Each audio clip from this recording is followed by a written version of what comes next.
Video. We do have Jeremy. But who do we have right now with us here? Mr. Jeremy Dery. Let's give him welcome a to the warm show welcome. for the first time. Hey, first time on Enemies of the State. Jeremy, how you doing? Very good to see you. For our listeners and viewers, at 25 minutes after Tom Trento, your host, Enemies of the State, we're broadcasting right now live in South Florida, April 24. It's 25 minutes after now, the hour. We're on WSBR radio every day, folks. Hit 740 on your dial at 4 o'clock in the afternoon if you're in Tampa Bay. Two very big markets, 1010 WHFS. Also, if you missed the show or you're driving in your car and it's a television show, go to theunitedwest.org, or if you're involved with Tea Party Community, teapartycommunity.com. Watch the show. Nobody puts 1 hour of content, information, entertainment together like we do on National Security. It's edutainment. It's edutainment, it is. And a new guy to our repertoire of citizen journalists and experts is Jeremy Dery. Jeremy, hello. How are you? Why don't you take 30 seconds and introduce yourself to our audience, your background, and what the heck you're doing in Israel. You're coming live from Israel. Yes, I'm speaking from Tel Aviv. It's a pleasure to be here. I was a former Knesset parliamentary assistant to the Likud party, Ayub Kara. I helped the Hasbara ministry along with my English and French skills. And I've been a very proactive Israel activist on both Facebook and doing rallies in the city and informing the world about key issues facing Israel and and how Israel is coping with these various issues. So it's a pleasure and an honor to be on your show, Tom. Well, great. We're looking forward to... and your coffee's done, too. Your coffee's done. We're looking forward... No, it's a red alert. Another red alert, maybe. We're looking forward to having you on regularly. And then if the Lord wills, inshallah, and we can open a facility in Israel, in Jerusalem and Tel Aviv, to get you involved, obviously, in that, with your background, your language skills, your other assets that we won't get into right now. But give us a little insight into this past week, Memorial Day and Independence Day, and then I want you to comment on the recent rocket that came over yesterday. Well, Israel is one of the very few countries in the world, or maybe the only country in the world, where they go from Memorial Day literally 24 hours later into the Independence Day, from sadness to joy. And Israel goes on a standstill, literally, with the two sirens blaring across the country, and everyone just freezes for 2 minutes during those sirens, to commemorate our fallen ones who have died in the wars throughout the years, and then literally by evening time, the whole country goes into celebration and starts to, do tons of festivities outside with fireworks and all that to celebrate now Israel's 67th birthday. And sadly, what we saw Thursday during Israel Independence Day, there was one rocket which hit an empty field from the Gaza Strip into Sderot.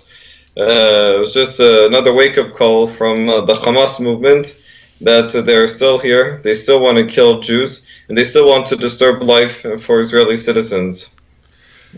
And also, the Muslims are real happy about all this over there, too. I'm sure they bow their heads in moments of silence, too. Do they not, Jeremy? Well, look, anyone who supports this radical Islamic ideology, is cheering. This is a war for Israel's survival. There are plenty of terror organizations besides Hamas that wish to see the end of Israel. And but what's happening in the Gaza Strip is that there's the Hamas rule, and there's smaller splinter terror organizations.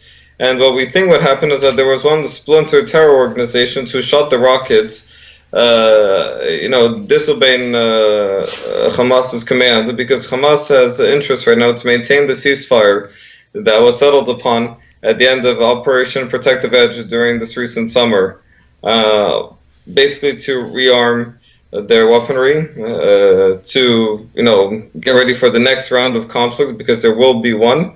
And this was just a small little terror incident that, thank God, hit an empty field. But Hamas wants Israelis dead, so Right. they caused the fear. They're very happy for that.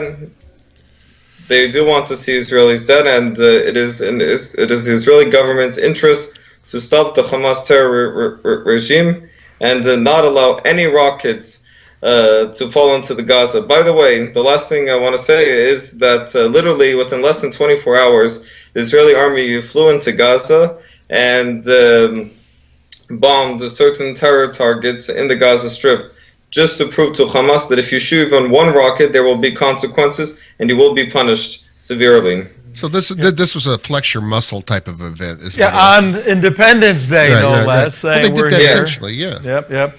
Jeremy, Yes, it was a very reminder. I mean, this is the one day where the entire Israel, from north to south, is celebrating for joy, and Hamas decides that perhaps it's a good day to launch a rocket. And they call it Nakba, don't they? And can you describe what Nakba means to our listeners?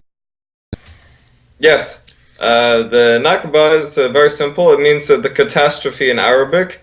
The Arabs view the Palestinians view the creation of Israel as a catastrophe, that they were displaced from their homes forcefully by the Israeli military, and their lives were destroyed, and Israel was created instead of Palestine, which never existed.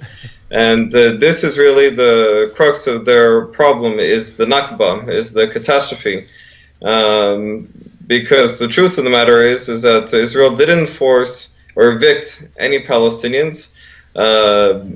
If they left they left on their own accord, or they were promised by the surrounding Arab governments to leave, so that the Arab governments in Syria, Egypt, Lebanon, all that, can finish Israel off, and then everybody can return home and live peacefully. Thank God that did not happen. Israel won the war, and now we have a very flourishing land of Israel for the Jewish people, and we have always been here. And we see that celebration. We see that. There's an important, interesting propaganda element to what Jeremy is describing.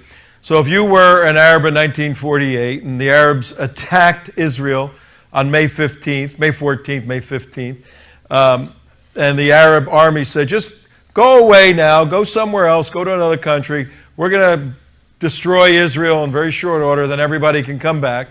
They didn't destroy Israel, so the Arabs didn't come back, because now they become enemies of Israel because they were fighting against Israel. And they're a refugee. In 1948, they became a refugee. Well, they had a kid in Jordan, say, that kid's a refugee, and that kid moved to the United States or to Italy or to Germany, and he had a kid, and that kid's a refugee now, and now there's 5 million refugees all over the place. No, no Gano. That's right. The refugee crisis is only no, we can't. I'm going to stay with him and go right into the other one. So we got this absurd situation going on of all these refugees for UN propaganda, for leftist propaganda purposes. But Jeremy, on a personal note, we've sketched out over the week Independence Day, Memorial Day, Independence Day a couple of times. When you were going through that Memorial Day and then Independence Day, what was, share with the audience one of the moments that may have moved you in a unique way that maybe you have not been moved before. Sure. I will answer your question, and I'll just mention two small comments that pertain to the refugee issue. And this is vital that, and also with the Hamas terror organization. First of all, what I did for Independence Day, I live in Tel Aviv. I went to Rabin Square, named after the former prime minister who was shot and killed by a Jewish extremist. and there was music, festivities, fireworks, dancing, and it was really an honor and a pleasure to dance with Israelis, Jews, celebrating the 67 years of our rebirth.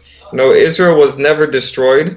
Israel, you know, there was the ancient Israel, biblical Israel. The Romans displaced the Jews, and then most of the Jews remained in exile. But there were always a Jewish presence within Palestine, whether it was governed by the Ottomans or the British, or whatever foreign government that ruled Israel at the time. But there was always a Jewish presence, so the Jews never left this land. But the two things I really do want to mention is that the day before the ceasefire in the summer between Israel and Hamas, Hamas launched a projectile rocket into Sderot, and it killed, if I'm correct, he was a 10-year-old boy named Daniel. And that, by the way, is the most important factor with this war. The Hamas terror organization wants to destroy life, and they use their own people as human shields. They use the fear. They use the terror methods, torture, just to inflict massive casualties among their own people as well as Israeli civilians. You know, they want to destroy all life in Israel. Israel, on the other hand, wants to preserve life. We want to help the Palestinians. We even drop leaflets before we launch a airstrike, just to make sure that we got about 1 minute left with you, Jeremy. All right. And then the very last thing I want to say is that there is actually one group of refugees that really are a refugee, and it really is a catastrophe. It's the Jewish refugees from the Arab world who were forcibly kicked out by the Arab governments after the creation of Israel because they viewed their Jewish citizens as spies or collaborators with the state of Israel, and therefore in many Arab countries they were forcibly kicked out or persecuted. And that really is the major catastrophe in the Middle East that no one really talks about. No, good point. Yeah, good point. One thing I'd like to add to his Real previous fast. point, and that's a statement that Israel uses missiles to protect its civilians, and Hamas uses civilians to protect its missiles. Yep. Think about that. We've seen great cartoons that way too. Hey, Jeremy, good having you on. Give Jeremy a hand for first time. Thank you. We'll touch base And with if you. you want to know weekly. more information, please check out my Facebook or my various articles or blogs written on Times of Israel. All right, what's the best way for people to get you? Actually, just your name on Facebook? Exactly. Okay. I'll put his name up one more time, Jeremy Dery, and go to Facebook, say hello. Great guy. We're going to be doing a lot of work with him. Take care. Stay safe out there, Jeremy. You too. All Thank right. you. Best of luck. Thanks, Jeremy. Thanks, Jeremy. Yeah. Michael Gano, we love you. Yeah. But when he didn't come in his time slot, I went to a different interview with Jeremy. And I wanted to, and it worked out good first Here's time. Jeremy's Facebook page real quick if you want to put that up. Yeah, let's put that up. Let me get it there a second. There you go. I Stand With Israel is his Facebook page, and it's Jeremy, Jeremyddery. Yeah, very, very knowledgeable guy, worked with Likud, lived, I think he was born in the U.S., he speaks perfect English, moved to France, studied there, speaks French, obviously speaks Hebrew, so he'll be very, very helpful to Damon in Israel, putting our bureau together out there with Jerusalem Jane and Gano and a few others, and Gozi. Man, this is going to be pretty cool.